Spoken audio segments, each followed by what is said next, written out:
وہاں خوب دعا مانگو، کیونکہ امام یوسف رحمۃ اللہ علیہ فرماتے ہیں کہ جب مجھے کوئی مشکل پیش آتی ہے تو میں اپنے استاد امام ابو حنیفہ رحمۃ اللہ علیہ کی قبر پر جاتا ہوں، لیکن صاحب قبر سے نہیں مانگتا، اللہ سے مانگتا ہوں کہ اے خدا یہ میرا استاد ہے، اس کی برکت سے آپ میری دعا قبول فرمائیے۔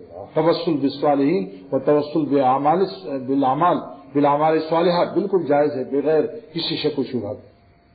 دلائل بخاری شریف کی حدیث موجود ہے۔ علامہ انور شاہ کشمیری بہت بڑے عالم گزرے ہیں، انہوں نے فرمایا کہ بزرگوں کے توسل سے دعا مانگنا جائز بالکل ثابت بالبخاری، روایت البخاری۔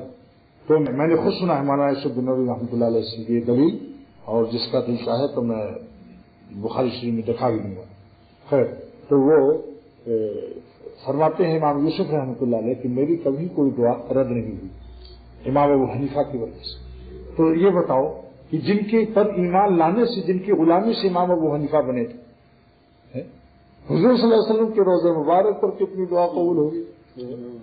اس لیے وہاں پر خوب مانگو، اللہ سے مانگو، اور انشاءاللہ بس کہ اللہ سید الانبیاء صلی اللہ علیہ وسلم کے صدقہ تو فیل میں آج میری ساری دعائیں آپ قبول کر لیں، اس میں اپنے لیے، والدین کے لیے، اپنے دوست احباب کے لیے، اس مسجد کے مصلیوں کے لیے بھی، خانقاہ کے لوگوں کے لیے، اپنے احباب کے لیے، پھر سارے عالم کے مسلمانوں کو بھی نظر انداز کرو، یہاں تک کہ کافروں کے لیے بھی دعا کر لو کہ اے خدا اہل کفر کو اہل ایمان بنا دے، اہل ایمان کو اہل تقویٰ کر دے، اور اہل بلا کو اہل عافیت کر دے، اہل مرض کو اہل صحت کر دے، اہل جہل کو اہل علم کر دے، اہل دکھ کو اہل سکھ کر دے۔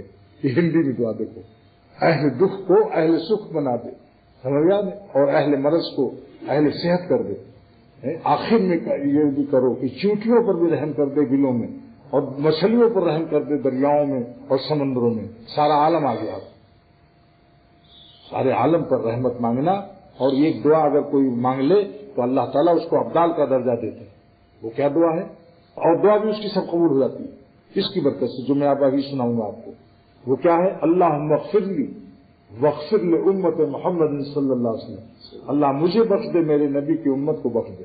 اللہم ارحمنی وارحم امت محمد صلی اللہ علیہ وسلم، اللہ مجھ پر رحم فرما اور پوری امت پر رحم فرما دے۔